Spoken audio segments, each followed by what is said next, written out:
ask, saying that we want a Palestinian American to speak from the stage. And we thought that was pretty, especially because the party platform says very reasonable. I mean, this is like it's bare minimum in terms of like recognition. Listen, they had a border guy. They had a border.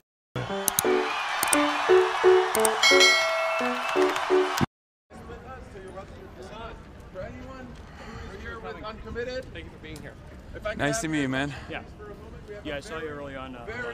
Very special guest, someone who I personally was trained by precisely for a moment like this one. Yo, give me the other mic. I want to hold it out. Leader is a leader among leaders. The Honorable St. Louis Congressman Cory Bush.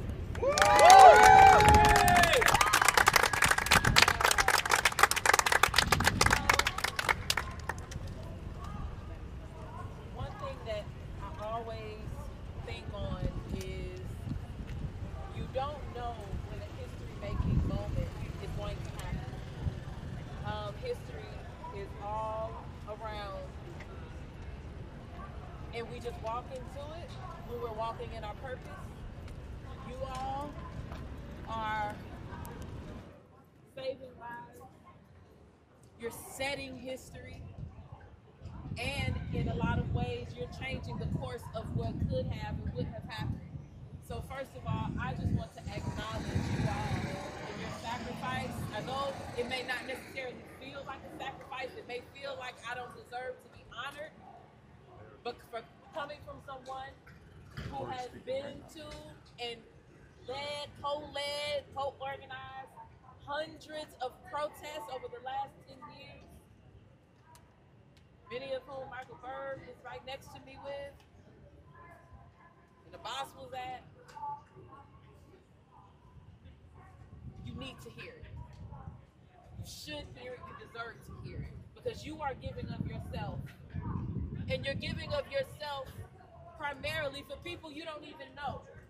You're giving of yourself not only for what's happening now, this is about legacy. This is about people's children's children. This is about family generations. We know that generations, whole generations of Palestinians have been. And so what we are saying, what you are saying by being here, by holding the line, is that the United States has a moral obligation to hear from the most directly impacted people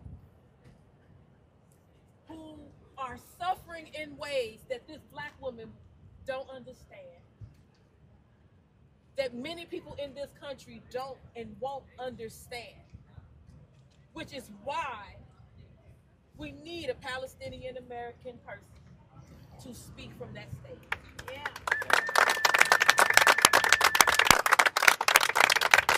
Because we need to hear it.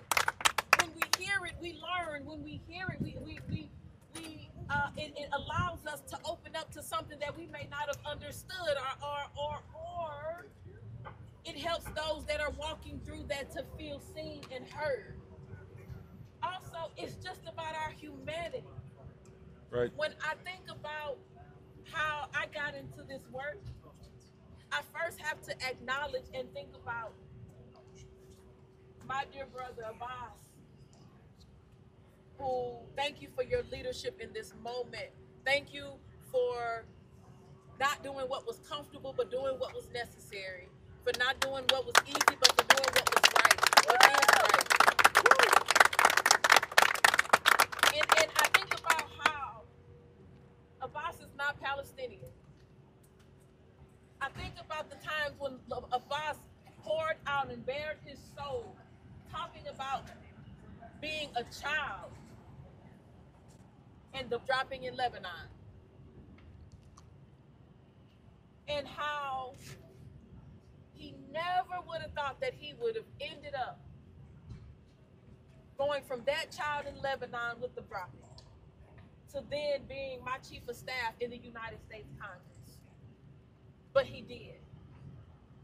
And because he was honored by that position, because he was blessed and elevated and promoted to that position, he made a decision not to fail what was handed to him. And that's what he's doing right now. When I think about this work and so many of you all who are standing here and those who want to be here but aren't able to get into the gate, and I need to publicly say this for anyone who's thinking, wow, it's only a few people here. It's only because folks don't have the credentials to get in the gate. Right. The people are with us. The people are with us. And if they can get in, they can be here. But standing up as a black woman in this movement, standing up, making sure that my voice is being heard along with so many others, is because we need people to know, just like Abbas, that this is not something that our Palestinian American or Palestinians should have to walk through on their own. That's right. Because I remember a day during the Ferguson uprising, many days, that our Palestinian community, our Palestinian Arab community, as well as Palestinians that came over to the United States, stood with us, locked arms with our Jewish community, with our Latinx community and so many others, our LGBTQ community and so many others. We all stood, locked arms together, standing up, crying out to save black lives. And the thing is, the whole burden didn't have to be on us. We were saying we're trying to be heard, and we knew that we weren't. But being locked arms with folks who weren't as directly impacted made a difference. And so we have to do the exact same thing. So for those who are out here who are not Palestinian, your place is yet still here. Your place is to make sure that you are lifting those voices of our Palestinian and Palestinian American community, our Arab community, our Muslim community, lifting it in a way that they may not, because of the burden that they're walking through right now. We want to lift them up, and we want them to understand that as you are hurting right now, we don't know the true hurt. And so we have more space and more capacity to be here. So we're here saying not another bomb. Not another bomb. We're here saying we need an arms embargo. Arms embargo.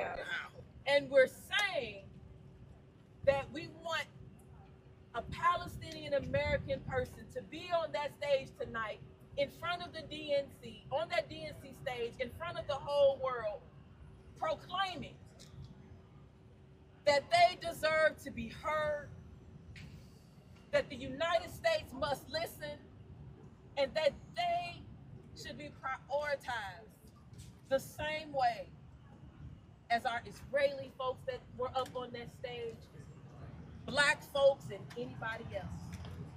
So it's up to us, you all. If we leave, if we go away, if we stop, it gives them an opportunity to say, well, it's over. So for those that are able to stay, as long as you're able to be here, I know Abbas says he's here to the last moment. Thank you. Thank you. And as a member, a current sitting member of Congress, it is my duty to be here as well, because human lives are at stake, because we don't have a permanent right now, because over 40 million, which could be close, 40,000, close to 100,000 lives have been taken, because whole communities have been decimated, because people are starving. So I have an obligation to be here, because my other obligation is to use my card, my voting card, to make decisions about how that the money is spent from the United States. It also, what resolution I say yes to and no to. So I'm here, you all, and I'm standing with you. I am in solidarity with you all. I am not here to lead you. I am here to be arm in arm in solidarity. So thank you, and know that your congresswoman loves you. Thank you. We are going to take a photo with the congressman. If you'd like to join us right there. Yes. Let's do this.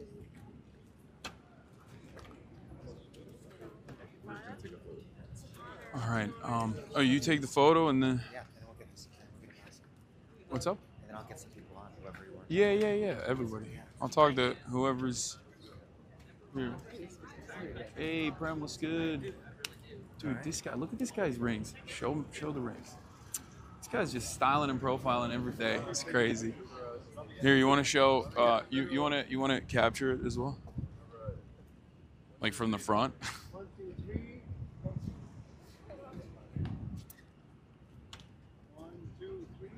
I should have waited for this photo to use as my blast off image. I messed up, Chad. Chad, I've also blasted off, so. 1, 2, 3, free Palestine. 1, 2, 3, free Palestine. 1, 2, 3, free Palestine. 1, 2, 3, free Palestine. Do it again with video. Free. 1, 2, 3, free Palestine. 1, 2, 3, free Palestine. 1, 2, 3, free Palestine. 1, 2, 3, free Palestine. 1, 2, 3, free Palestine. 1, 2, 3, free Palestine. 1, 2, 3, free Palestine. 1, 2, 3, free Palestine.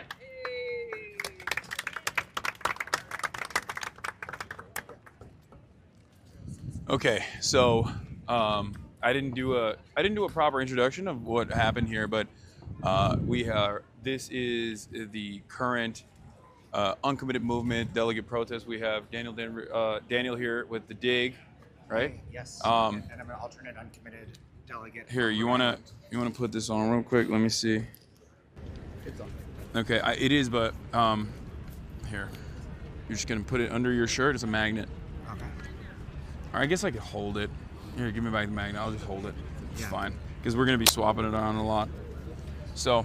I'm the alternate uncommitted delegate, Daniel Denver from Rhode Island, host of the Dig podcast. This is June Rose, who's the uncommitted delegate from Rhode Island. And June has been out here all night alongside other members of the uncommitted delegation, demanding not only, obviously, we want a permanent, immediate guaranteed by an arms embargo on Israel. The only way to get is to stop sending the fire. The way to stop having children and being American, stop sending American bombs. And at the very least, we need to have a Palestinian American up there on the stage at the DNC tonight. For some reason, it's okay to have the family of an Israeli hostage speak, whose pain is very real. The suffering is very real. We don't want any innocent, we don't want any people to die or suffer. But the fact that there's somehow anyone can go on that stage, basically, except for a Palestinian, is just exemplary of profound anti-Palestinian. Absolutely. Yeah, and June, comes here from an experience as a Jewish Rhode Islander who spent time in Israel as a child, and I think June has a lot to say about why this is deeply offensive to have it carried out in the name of Jewish people. It's deeply offensive to all of us as an American to have this being carried out in our name and with our tax dollars. You want to talk about that? Sure. Here, you hold it. My arms are starting to get tired. Fair enough. Okay. Yeah, I mean, we've been out here all night. I think we're at, 18, 19 hours. Slept a couple hours on this concrete. But we're out here making demands of a party that claims to represent our values of freedom, justice, and equality. But they choose to apply those values to every single issue besides one. When it comes to, they apply a different set of values. We become the party of death and destruction. For 2/3 of my life, growing up as an Orthodox Jew, I believed that the occupation of Palestine was necessary in order to protect my safety. I believed that Palestinians in the West Bank needed to be kept in cages and under military occupation to keep my people, the Jewish people, safe. And then I went to Palestine. I met the people. I went to markets in Nablus, living rooms in Ramallah, coffee shops in Bethlehem. I saw the humanity on the other side of the apartheid wall. And I realized that Palestine needs our voices, because I realized that not one child anywhere in the world needs to die in order to keep me safe. I'm here as a reflection of my Jewish values, because growing up as an Orthodox Jew in Jewish day schools, I learned of the Holocaust at a very young age. And when they taught me about the Holocaust, the lesson that I learned was not that we need to be afraid of what's going to happen to the Jewish people. The lesson that I learned was that we need to stand up against bigotry and hatred, and no matter who the victim is. And right now it is Palestinians who need our voices as being down from the sky with our names printed down the side. It's Palestinians who need us standing up for them when they can't stand up for themselves, when they get no place at this convention, a convention that supposedly stands for diversity and representation, but only one ethnic group is left out. I've never seen a DNC where they said no Irish Americans can speak. I don't remember last DNC, they said next time we're going to leave out Italian Americans, they can't speak. We're asking for one Palestinian American. We didn't even say which one. We gave them a list and we'd be happy to give them a bigger list, whatever they need. One Palestinian American. And they said no. There will be no people from that ethnic group speaking at our convention about human rights and diversity and representation and equality. Where is the justice in that? While putting down from the sky, while 16,000 Palestinian children have been in the name of my safety as a Jew, where is the justice in that? It's time for our party to live up to our values, which an embargo, which means not one more, and a Palestinian American speaker to speak on the stage to tell the stories of pain and suffering this country desperately needs to hear. That was brilliant. It was beautiful. Thank you. Why do you think they said no to you? No, that's a great question. No, that's a great question. She asked, why do you think they said no to you? Yeah. I mean, it's Still my job for me, sorry. Some of this is speculation, right? Because we've been making these asks for months. With the DNC, we've been in conversations and negotiations about our asks. And our biggest asks are not about a speaker. Our biggest asks are about policy change to save lives. But we also made some smaller asks. Like, can we just have a Palestinian American speaker share their story? And they said no to that. All they said was, it's a no. That's all they said. So we're left to speculate. And I can tell you from my experience that the reason that I once stood with the Israeli occupation was because I did not see the humanity of Palestinians. And I believe that the powers that be are afraid that if the American people see the Palestinians as human beings who are suffering, who need help, who are living under famine, with entire generations wiped out, with children en masse, then we would be empathetic to that cause, that we would come together around this immediate permanence and an embargo, that we would see change on this issue. So that perspective scares them, so they shield us from it. It's time for that shield to be lifted so that Palestine can be free. Thank you, June, so much for your activism and for your words here. We're also going to hear from, what's going on, my man? What's up? How are you? How are you doing? Abbas, You wanna, nice to meet you. Abbas, you want to hold this? Sure. All right. Abbas, can you tell people who you are, what you're doing out here? Yes. My name is Abbas. I am. I'm gonna hit send on that. You're I a am big dude. a little bit bigger than you. Yeah, you're a bigger dude than me. I was trying to be the biggest guy here, and you give me a run for my money, but here we are. My name is Abbas Alawi. I am an uncommitted delegate from Michigan, which means in the Democratic presidential primary, we mobilized over 101,000 voters in Michigan to vote uncommitted as a way of voting for peace and for Palestinian human rights. We knew that this was important to do precisely because our country's policy right now, the policy that unfortunately the Democratic Party supports, is to continue sending weapons to the Israeli military, that the Israeli military is turning around and using to harm and civilians, over 40,000 civilians, over 16,000 children, babies. We know that's deeply immoral. It's also it's against international law, it's against US law, and it's deeply unpopular. The majority of Democratic voters want a stop to the unconditional flow of weapons to Netanyahu's government. And so if we are serious about if we are serious about reuniting all those held captive, Israeli and Palestinian, with their families, then we've got to stop sending. It's actually started running a campaign called Not Another Bomb. That's why uncommitted delegates are here specifically asking that our party take this issue seriously. And the flood of support that's coming in from members of Congress for this issue is really important. But there was something really weird that happened yesterday. Like, our policy asks are clear, not another embargo now. We've been pushing those really clearly. and we had like a programmatic ask saying that we want a Palestinian American to speak from the stage. And we thought that was pretty special because the party platform says very reasonable. I mean, this is like it's bare minimum in terms of like recognition. Listen, they had a border guy, they had a border cop guy. Okay, they had multiple Trump supporters, like Republicans. They had Bernie Sanders on, and then they followed Bernie Sanders up with J.B. Pritzker, which is fine, like he's all right. But then he talked about how he's a billionaire, and then they had another billionaire. They had like a corporate. They had a corporate Democratic Party donor up there to showcase how big of a tent they have. But it does kind of feel like this tent is big, with the exception of Palestinian Americans. But here's how I feel. I've worked in Democratic politics for a while. I'm someone who myself has survived U.S.-funded Israeli. I was a kid in Lebanon in 2006. I was 15. I was certain that my own government's weapons were going to kill. I was certain of that. Yeah. Okay. Right now, I'm asking that kid inside of me, that 15-year-old, hey, what do you need? We need us. And you know who does not support us? Not a single, not one, not a single Republican federal official in the country. Not Donald Trump, not any of the members of the House, not any of the senators. None of them support us. And this is after.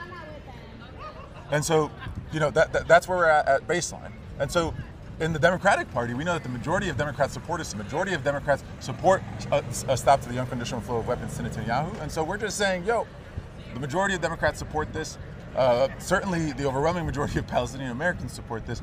And in a party where we say that we value the lives of everyone equally, we should be able to hear from a Palestinian American. We'd be lucky to hear from a Palestinian American. Palestinian Americans are leaders in every kind of movement you can think of. Of course. And we would be lucky to hear from them. And if we don't, if they decide not to, which if you're watching at home, I urge you, tweet at the DNC, tell them we should hear from a Palestinian American speaker, tell them that we need an embargo now. But if they decide not to, then it's really their loss. No, absolutely. Obviously the morality of it is clear if you are, not a soulless, bloodless monster.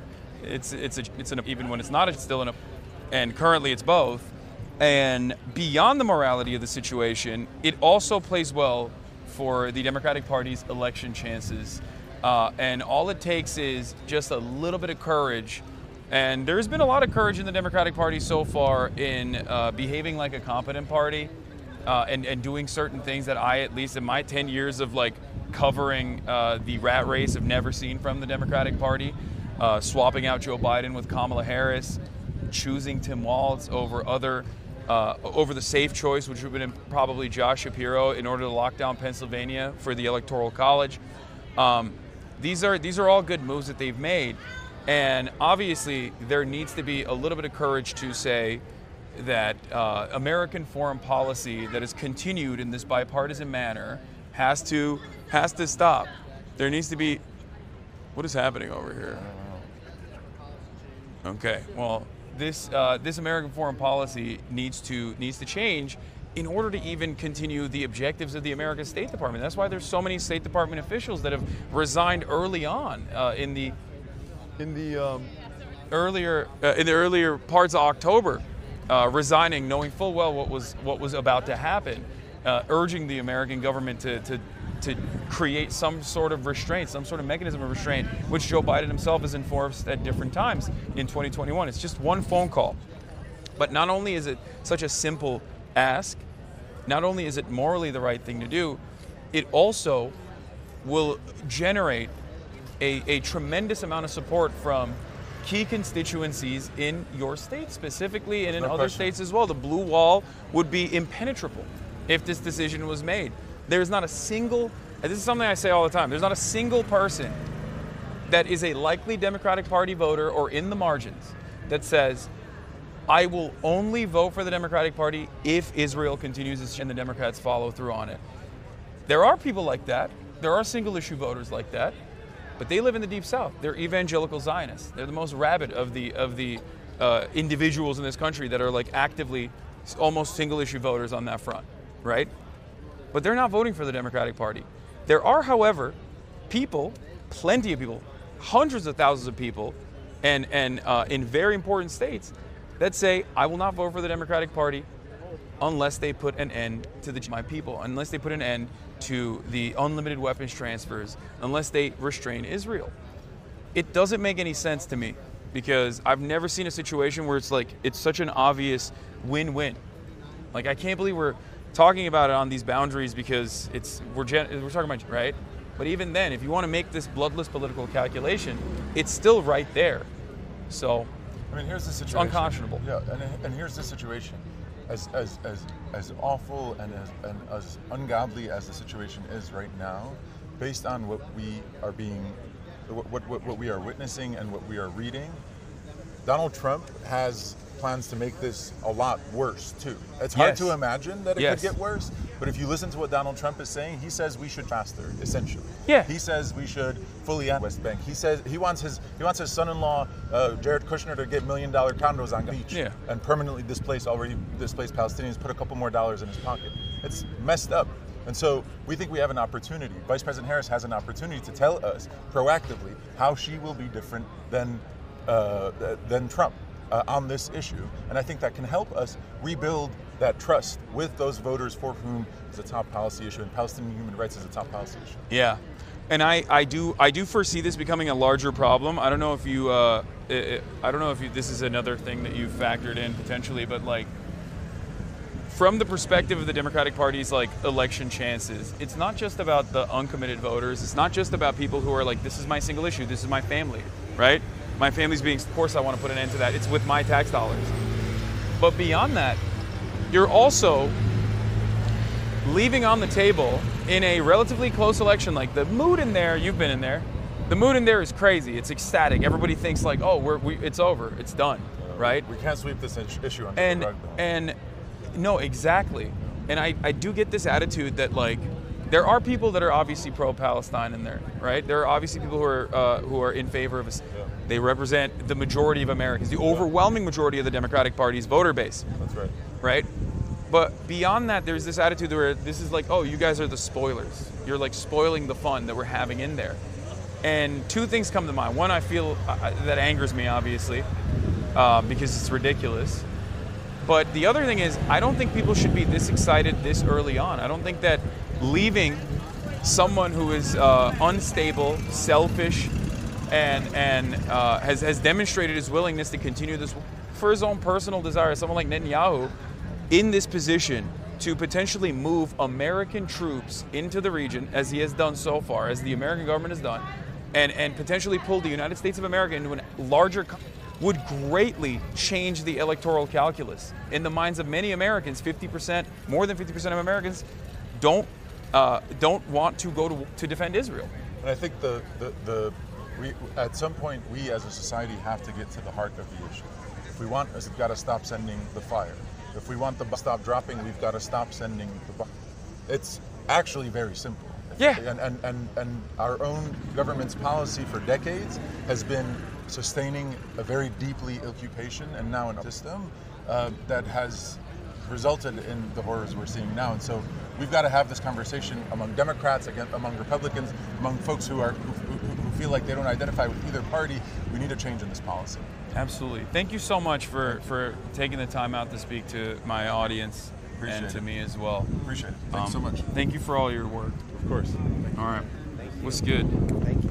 Is that good? Is there anyone else you want me to talk to? I mean, I'd love to talk to Corey Bush too, but yeah, no, we can get Corey on in a second, I'm sure. Yeah. How about hey, how you what's doing? going on? What's happening?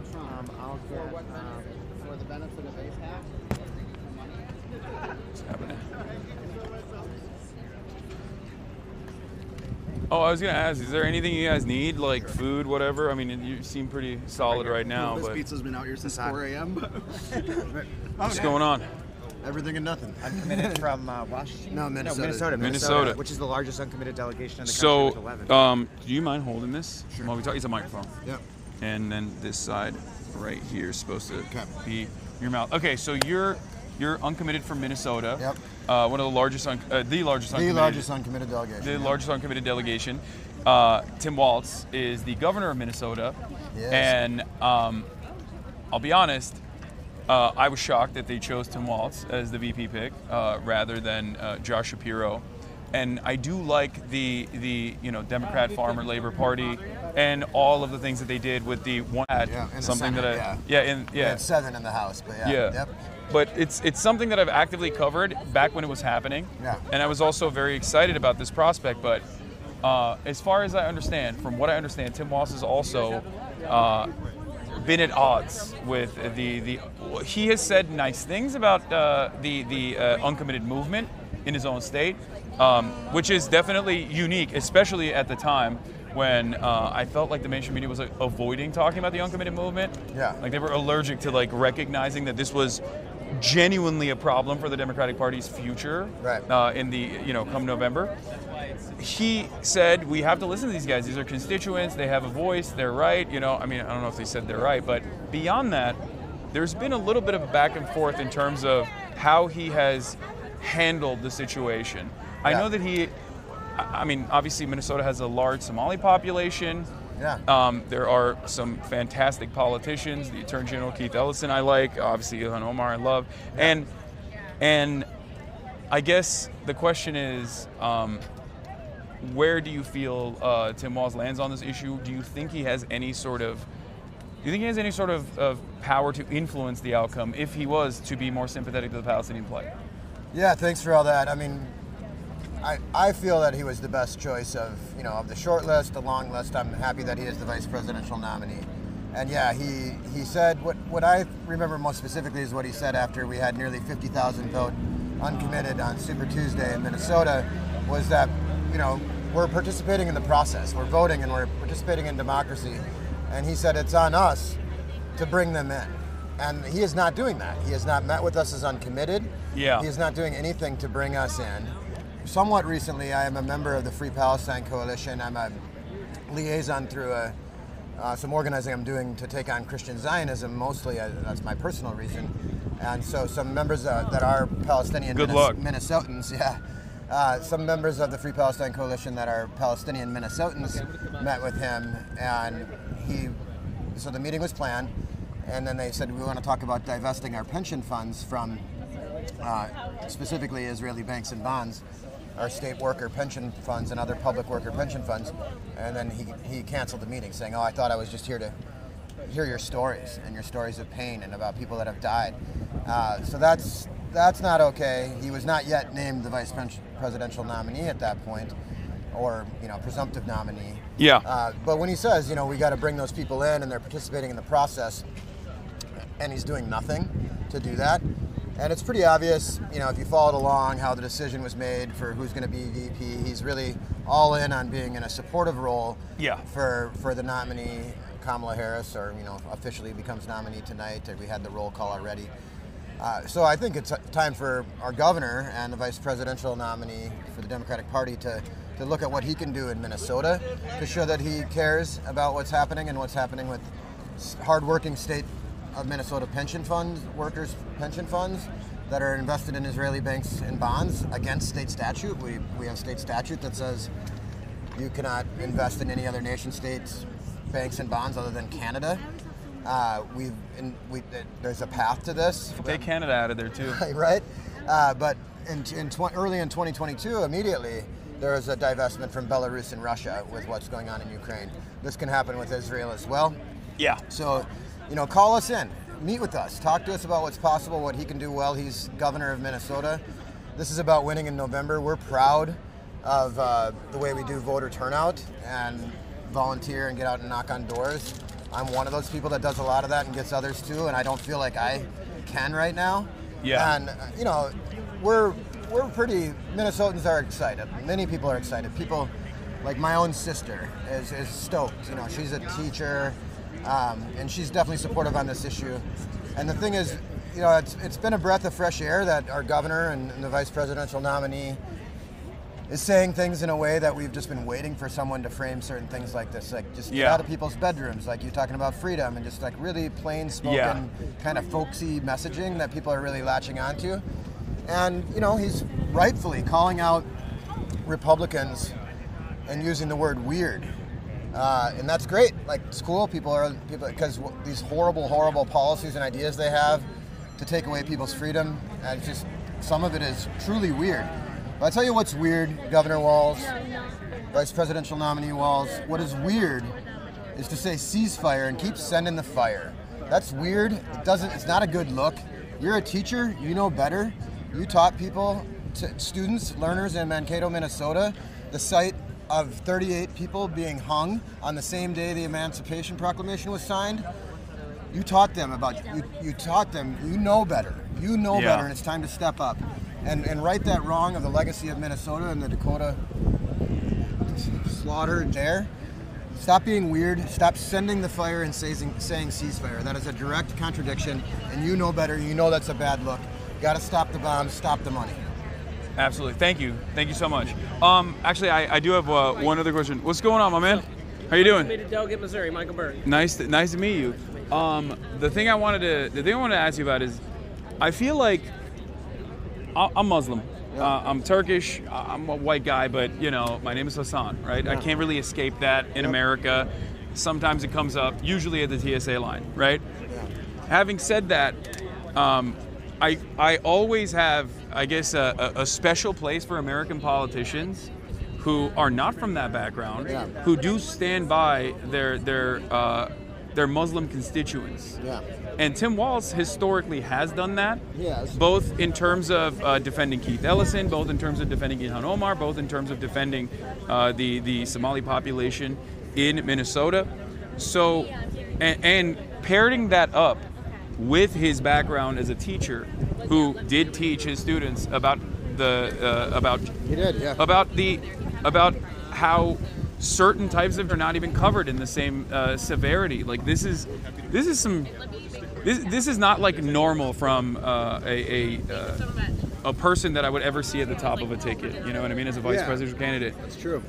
So it makes me feel like there is an inherent contradiction there, and I don't know how he could be the same person who did all of this stuff in his past, who simultaneously is now staying silent.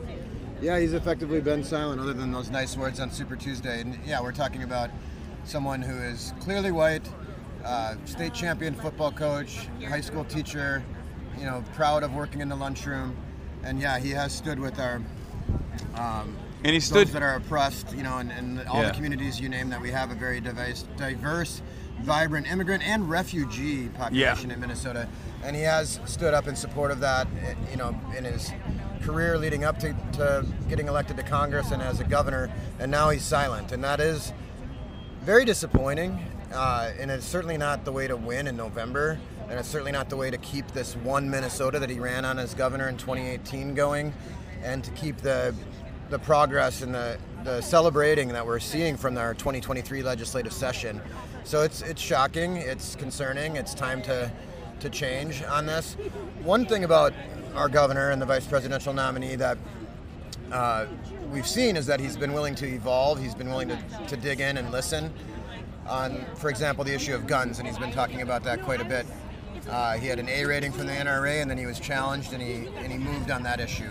So he's shown his ability to evolve, and he really has to evolve in like an hour, so that we can get a speaker up on stage. And hopefully he's doing that. And if so, it's time to be public. He needs to evolve quickly. We don't have much time today with what's left of the DNC and what kind of message is going to be sent to our Muslim and our Arab and our community in Minnesota, let alone nationally. Now it's national stage, Governor. Let's go. I agree. Thank you so much. Thank you so much for your work. Nice to meet you. Palestinian American committed delegate. Hi. Nice to meet you. Alaikum salam. Would you mind holding this when you speak? Sure. It's a mic. Sure, okay. Make sure the top part is facing you. All right, so tell the chat who you are and what you're doing here. You can look at me, you can look at the camera, it's all good. We're freestyling. It's not that serious. It's not like there's only like 40,000 people watching. Don't worry. You're right. Great. Thanks a lot. Okay. My name is Sabrina Alda. I'm an uncommitted delegate from Washington State. And I'm here to advocate for my people. I'm Palestinian American, and so I'm here to amplify the voices of Gaza. Okay.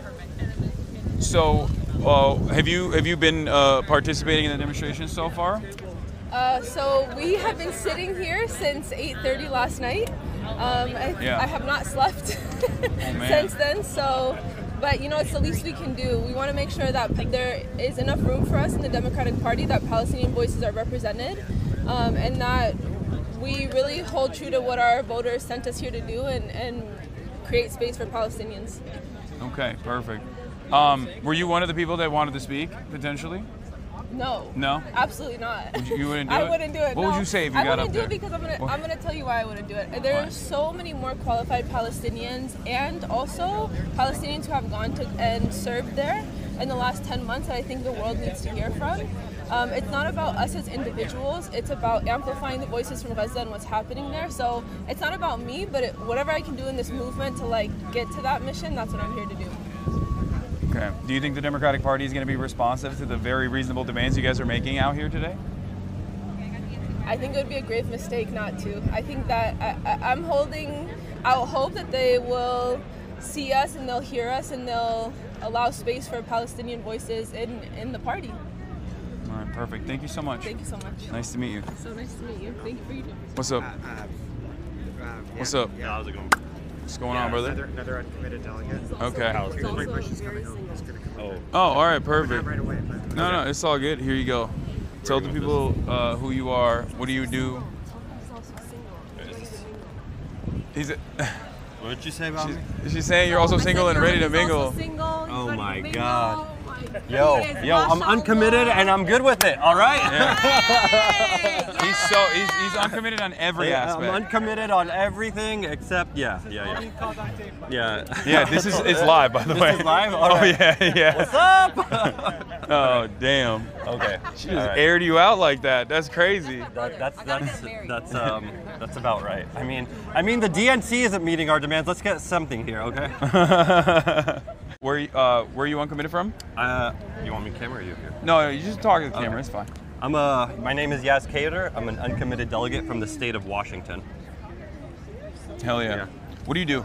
I'm actually a registered nurse. I worked for 9 years at a level 1 trauma. I got my master's degree and now I work in healthcare regulatory data. Isn't that fun? That sounds awesome. Dude, it is boring. Yeah.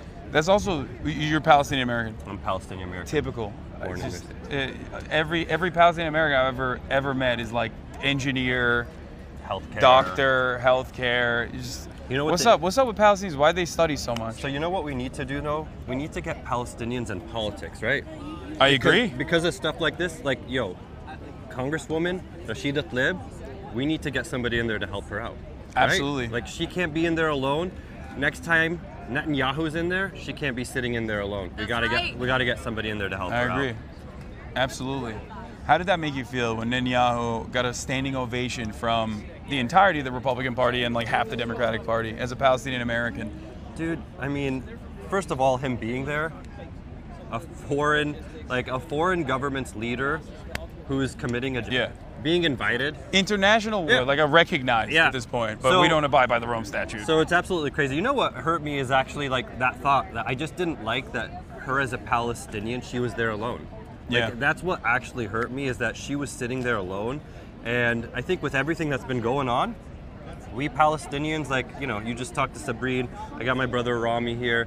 Where's Layla? We got Abbas. So go for it. Anadolu Ajans. You see this? The Turks. Bu Türkler hep böyle. So we just can't let her be alone. We gotta figure that out, and that's what hurt me the most. Obviously, the symbolic just nature of him being there is stupid, and quite honestly, but her being alone is what bugged me. Okay, let me ask you this: as a Palestinian, look, I'm Turkish. I grew up in Turkey. So I've always had a very different analysis of Israel than I guess my American counterparts now. I had a very different attitude about it, despite the fact that Turkey also is a vestige of American imperialism. It's a NATO nation and also is a funder and facilitator of Israel in different meaningful ways, but we won't get into that right now. I feel like I've been an outspoken advocate for Palestinian emancipation for 10 years in my professional media career, at least. And I have never seen such support in the Western world until this last year, where I feel like in the midst of all of this chaos, in the midst of all this death and destruction, in the Western world, there has been an active movement for the first time ever that recognizes the humanity of Palestinians. And I was wondering, as a Palestinian, like, do you also see it? Does that make you feel at least a little bit more hopeful when things seem so hopeless? I think that if you had asked me this question yesterday at this time, it would have been a lot more hopeful, because the uncommitted delegates here, like the Palestinians, we're outnumbered, right? We have Pakistani, we have definitely American, we have Jewish allies.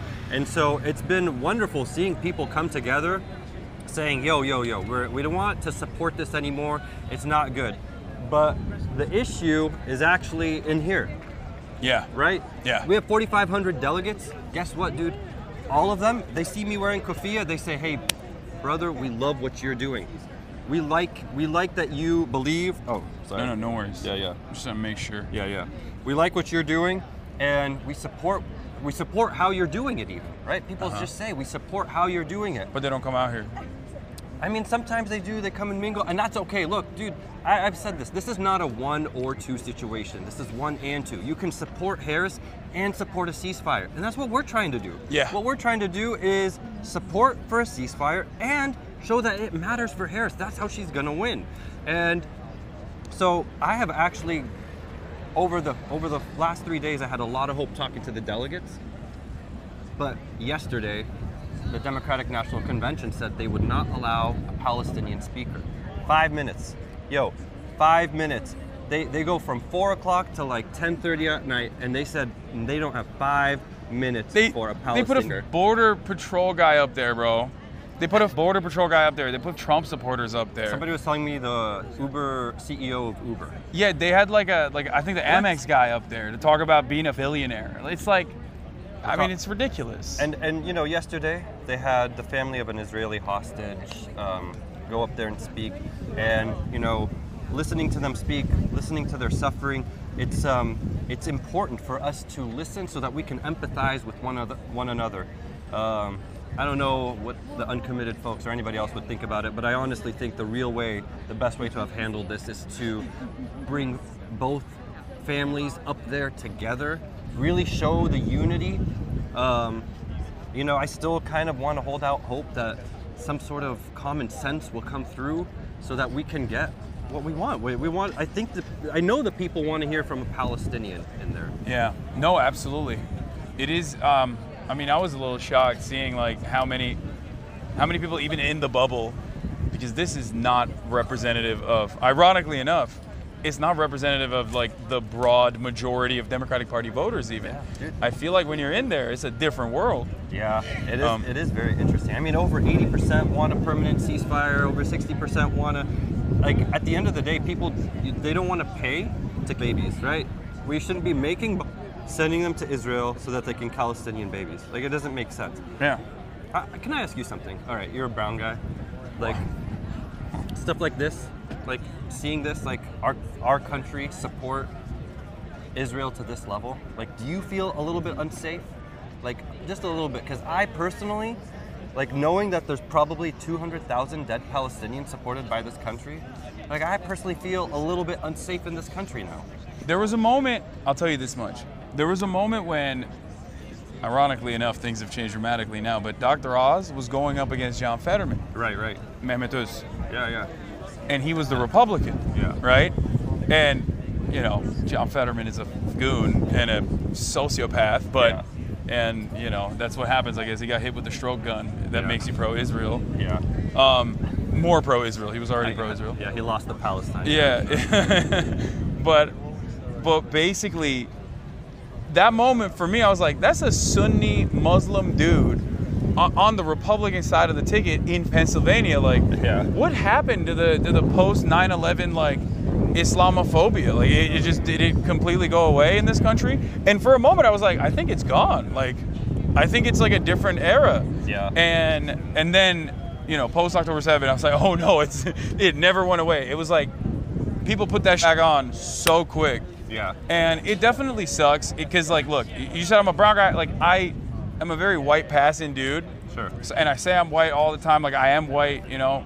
And for me, unless I'm at the TSA, you know, that's different. But for me, I have a lot of privilege in the intersectionality. On the aspect of intersectionality, I have a lot of privilege. I'm tall, white dude. You know, I'm cis. I'm heterosexual. Yeah. And I try to always like use that juxtaposition to advocate for social justice for marginalized people. This is the one issue where people immediately write you off, though. Yeah. Like, you're Muslim, you're Turkish, you're Islamist fundamentalist, you want to throw gays off the roofs, by dudes who literally do want that. You know what I mean? Oftentimes on the other side, it's like dudes who are right-wing reactionary monsters. Right. Who are homophobic, who do want to gay people and trans people, being like, got them. You just love, you're this, you're that, and they just write you off. There's no like seeing your humanity. Like there's no reasoning with you in that regard. It's one of the only instances where I feel that. So I guess on that front, I do get it. Yeah. I don't necessarily feel unsafe, but I can understand why you would feel unsafe. I mean, holy shit, you have both parties being like, we're gonna melt your family. It doesn't matter to us. And October 7, Hamas. I want October 7, Hamas over and over again. I appreciate that, right? Because at the very least you acknowledge that. And Vice President Harris, you could at least acknowledge it, right? It's just like, there's such a disconnect between what the Democratic base wants and like what the elected wants. And all they have to do is listen. Like that's all they have to do is just listen, acknowledge, and then do the right thing. I think they're just straight up like riding the momentum of like Kamala Harris and like the ticket swap and like everyone's excited about it. And I mean, this was something that I called for originally as well. I said I would never vote for Joe Biden, no matter what. Like, so what about Kamala now? I don't know. I don't know. I don't know if I'll vote for Kamala Harris because I'm waiting to find out what her background looks like, what her actual policy positions are going to look like. We're just reading the tea leaves at this point. We don't have any way of understanding exactly. And I say this as someone who covered her pretty closely in 2019, and back then it was like her track record in the Senate was obviously very progressive, but that didn't mean anything because it was under a Trump administration. Right. Where she knew she couldn't get anything done anyway, and many Democrats routinely vote for like really progressive stuff. So like for you, how far like up on that scale for her would be like because Israel policy? Because I'm not the average voter. Right. So it doesn't like I understand that. Yeah. I try to understand where the average voter is coming from when I talk about these sorts of things. And I know that it's not high on the totem pole for them. Like, I don't think it's like, it's not an equation unless it gets back in their face. So I think like this kind of stuff is important because this kind of pressure is really important. Students are going back to college. If the encampments start coming back, police are probably going to crack down on that. That's going to, censorship, that's going to come back into the forefront. That is going to be something that Kamala Harris has to address, that she has to carry everywhere with her. So I'm a massive advocate for what you guys are doing here. I'm a massive advocate for obviously the protests. Like, I see a lot of people saying, all right, cut it out, guys. Come on. Like, what are you doing? Like, Trump is going to be so much worse. It's like, that's the same equation with Joe Biden too. Yeah. Like, that was the same exact thing in terms of like American foreign policy. Yeah. Something that we're paying for with our tax dollars. Yeah.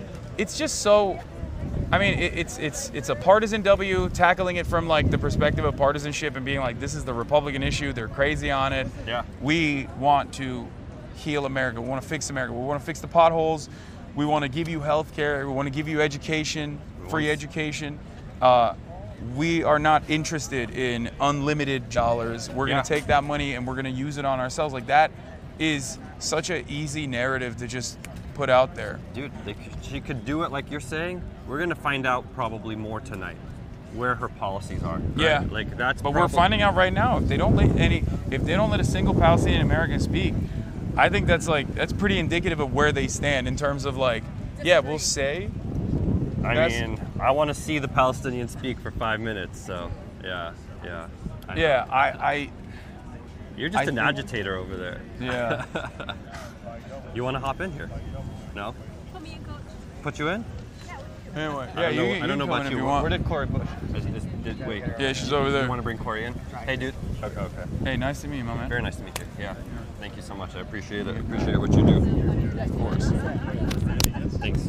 Yeah, but not a good one. Okay, can I say salam alaikum to you? Yeah, alaikum salam. Can I say salam alaikum to you? Yes. Here you go. This is supposed to face you. Okay. You can put it on you if you want. You can hold it up. I don't know how to put it on me. Oh, It's a magnet on the back. Okay, I'm just gonna hold it. I'm just gonna hold it. Okay.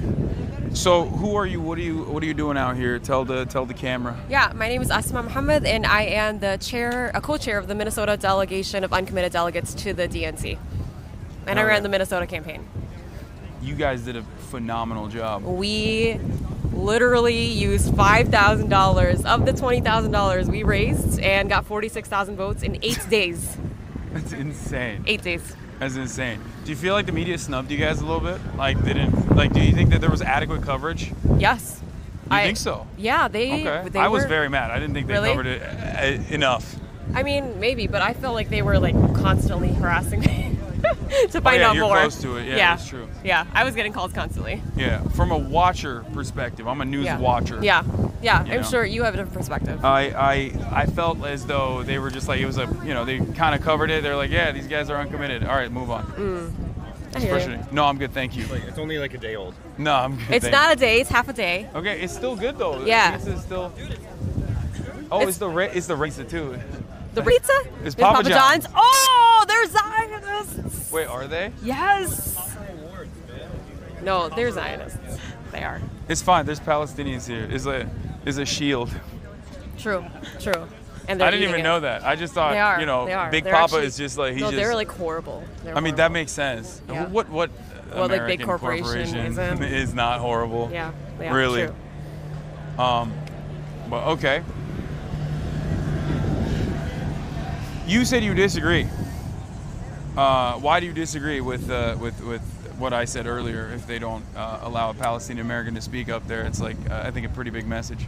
I mean, no, I think it is a big message, but I also think that there still is. I'm a hopeful person and I'm pragmatic, and I still think I'm trying to remember that my community, our community, has the most to lose with the Trump presidency. I'm a Muslim woman who has faced hate crimes under the Trump presidency. Yeah. And simultaneously, absolutely, I want to see a Palestinian American speaker on stage. But what I think is really their loss is that a majority of Democrats support us in this. Yeah. A majority of Democrats support a ceasefire and arms embargo. So it's not the Democratic the people. It's not the Democrats that are against it. It's the party leadership. Yeah. So I think that's who we need to hold accountable. Not, I think the party, the people of the party, by and large, I've been getting like hundreds of messages today of people saying like, oh, around the world. My friend Khalid sent me a message today thanking me for what we're doing. Yeah, no, which is incredible. they're locked in. They watch this stuff pretty Yeah, closely. like is watching right now as we sat in. We slept on the pavement tonight and it was hard. And the thing that I couldn't help but think about is that people have been sleeping in tents for 300 plus days. My friend Khalid has been displaced 3 times. Yeah.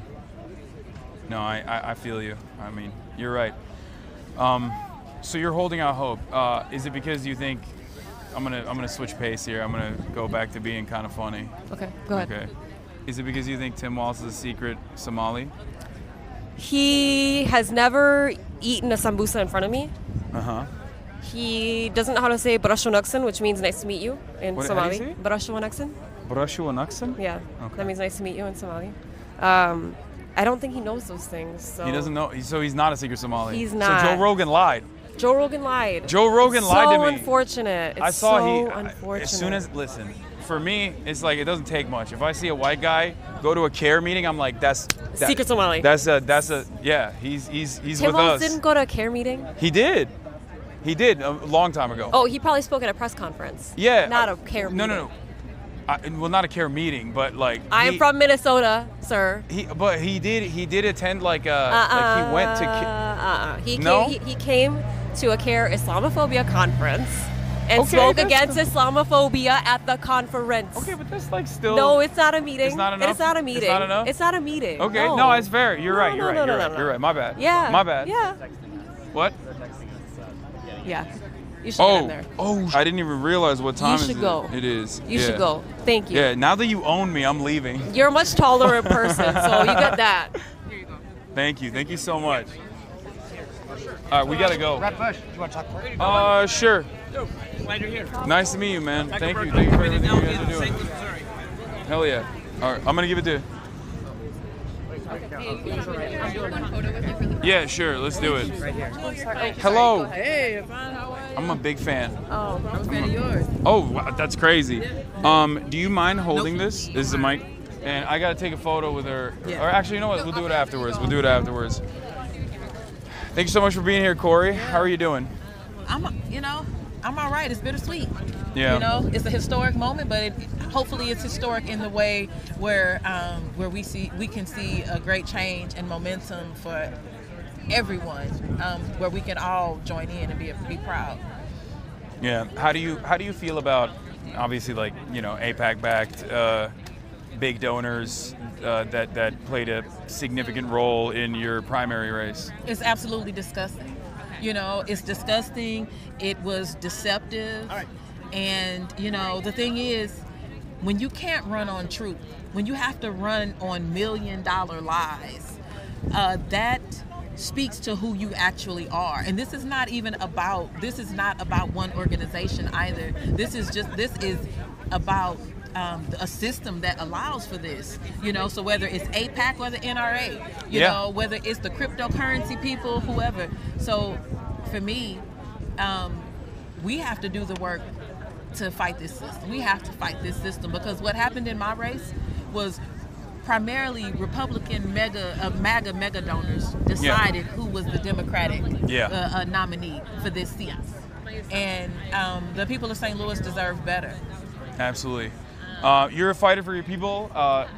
These people out here, the uncommitted delegates, also did something that you've done as well in the past. They stayed out here and they slept outside to hopefully get the Democratic Party to listen to them. You were successful in making Congress, I think, extend the yes, absolutely, eviction moratorium. The eviction moratorium. After, for those of you who don't know, Corey stood outside of Congress, and when they were trying to go home, and they love going home. Yeah, they love going on vacation, and worked tirelessly and protested outside of Congress to ensure that the eviction moratorium was halted or extended. Yes, it was extended.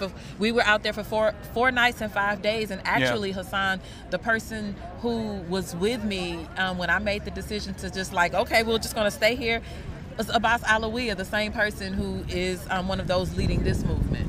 Hell yeah. What do you think about the intersectionality? This is like kind of silly, but there's a lot of conversation on TikTok nowadays.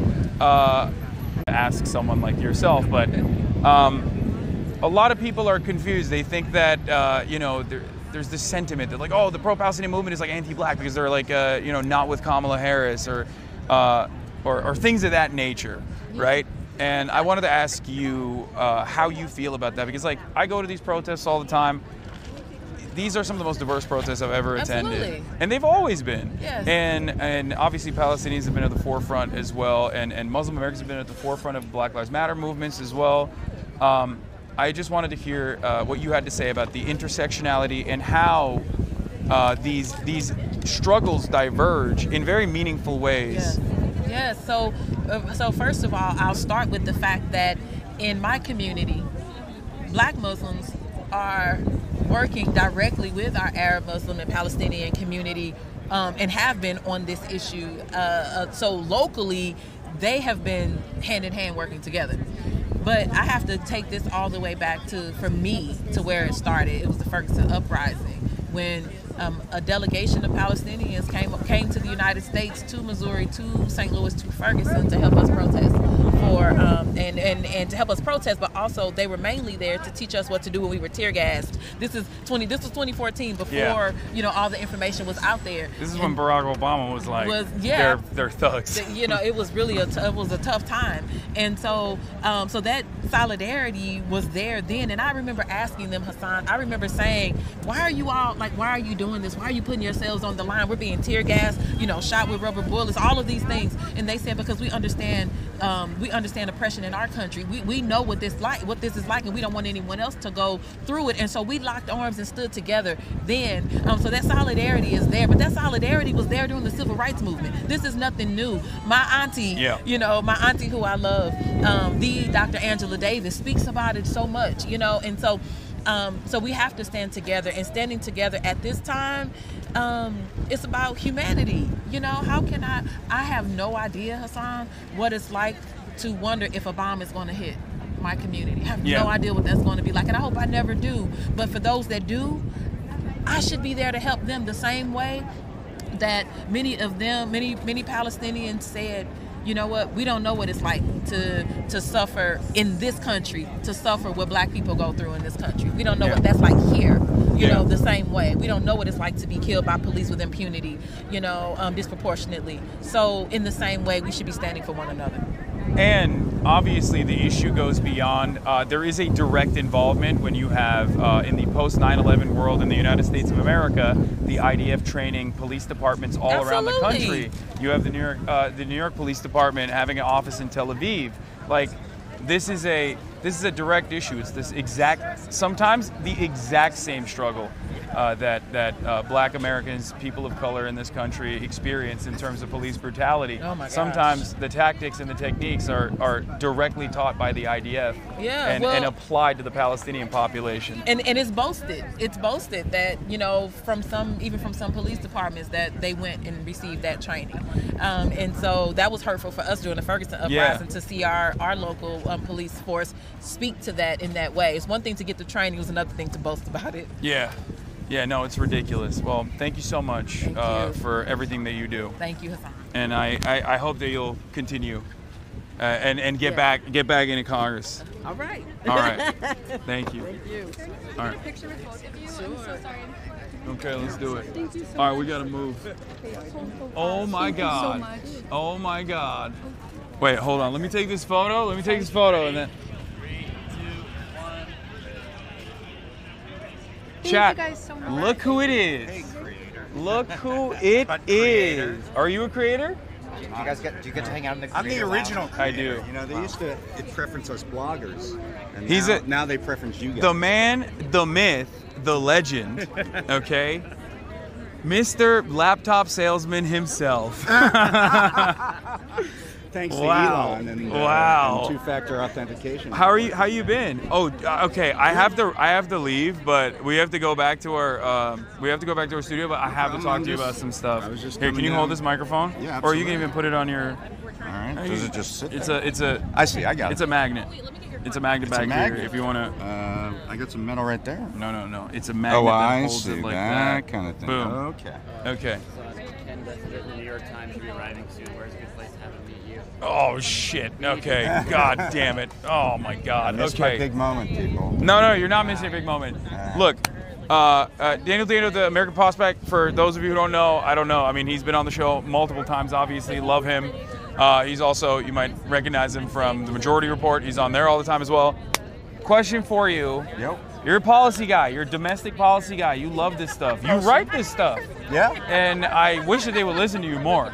But do you feel like, I mean, this is not going to be about Israel-Palestine in particular, but like, do you feel like there is this a different Democratic Party than the one we know and the one we kind of despise? Look, I came down because I wanted to, see what was happening here and see, what the grievances are and what. I think it's ridiculous that they haven't put up a Palestinian speaker. The idea is, the convention has to be joyful and happy and everything. Well, what were the Israeli hostage? Well, yeah, you had the Israeli hostage families on. Yeah. You either do both or none, right? Also, let me tell you, I don't feel joyful when I see a fucking Border Patrol guy go up there to be like, oh, we got to do less deportation than Trump, but still do some deportations. Like, that didn't give joy to me at all. Yeah, so I mean, it's a convention. They're trying to play to the 8 idiots that are in the middle that are trying to figure out, who to vote for. But in terms of policy, let me ask you this. Sure. Because it's a lot of vibes. Yeah. This is like just, economic policy, things of that nature. Do you feel like it's different? Do you feel like they are like the Tim Moss selection, it made me feel as though they were like owning some of this stuff. Yeah. Some of this radical stuff, like paid family leave, Yeah. you know. And there's some hope to that. Feeding children. And also some of the key advisors that the campaign picked up are people who worked with Elizabeth Warren, who worked in the Biden White House on, you know, some of the good industrial policy stuff. I think they have this big agenda. I just wrote this story at prospect.org. Check it out. They have a big agenda. Yeah. They want to restore Roe. They want to pass voting rights legislation. They want to do paid family leave. They want to do, you know, child care, all that stuff. And the question is, the rules of the Senate right now prohibit them from doing any of that. Yeah. Because of the filibuster. Yeah. And I've been going around, I've probably asked maybe 15, 20% of the Democratic Senate caucus about this. And that's why I wanted to ask you this I've question. gotten a variety of answers. You're a nerd. So, you know, some people say, oh, we have a plan, we'll figure this out. First we'll pass the Roe thing, and then after you do it once, it's like, what are they going to say? They're going to say, oh, well, it was important for women, but it's not important for African Americans for voting, or it's not important for kids for gun safety. But then other people have said, well, there are a range of views in the caucus, and we'll see what we can do. You know, you can't simultaneously promise to change America and then not promise to change the rules to prohibit you from changing America.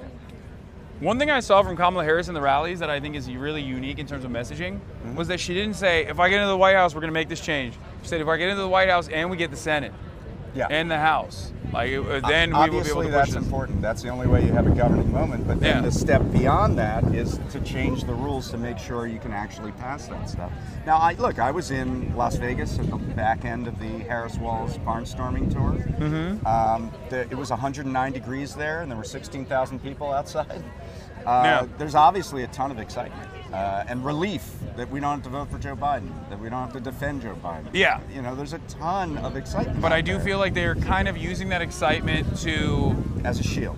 As a shield to avoid talking about certain things, specifically this one. I do also worry, like this one meaning Israel-Palestine. I do also worry a little bit that like they're using that momentum to be like, oh, we shouldn't go even further and like try to pick up even more steam or more momentum. It's good. We got it. Well, yeah, I mean, that is the concern. I mean, you're preaching to the choir when you're here. There's not a single person in this hall that's going to vote for Donald Trump. The question is, are you doing the work that needs to be done to bring in other people and find the voters who are considering not voting? Yeah. People maybe that watch you. Yeah. That are considering not voting. Yeah, no, a lot of people, they're voting for Trump, my voters. My chatters. Yeah, all in for RFK, and now they're moving? Yeah, now that...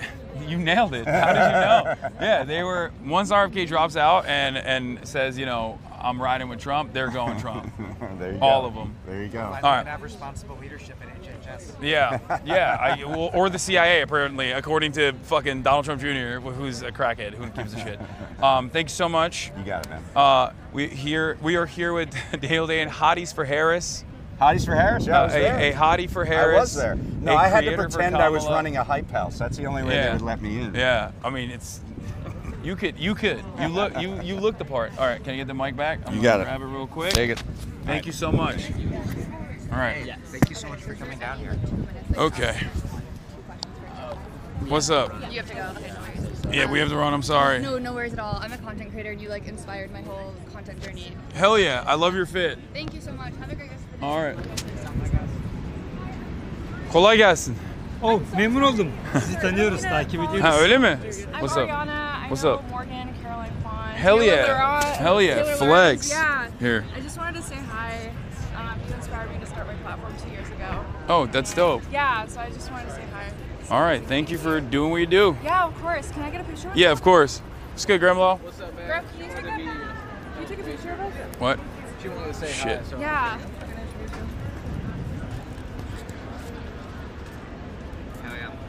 All right. Thank you so We got a much. dip.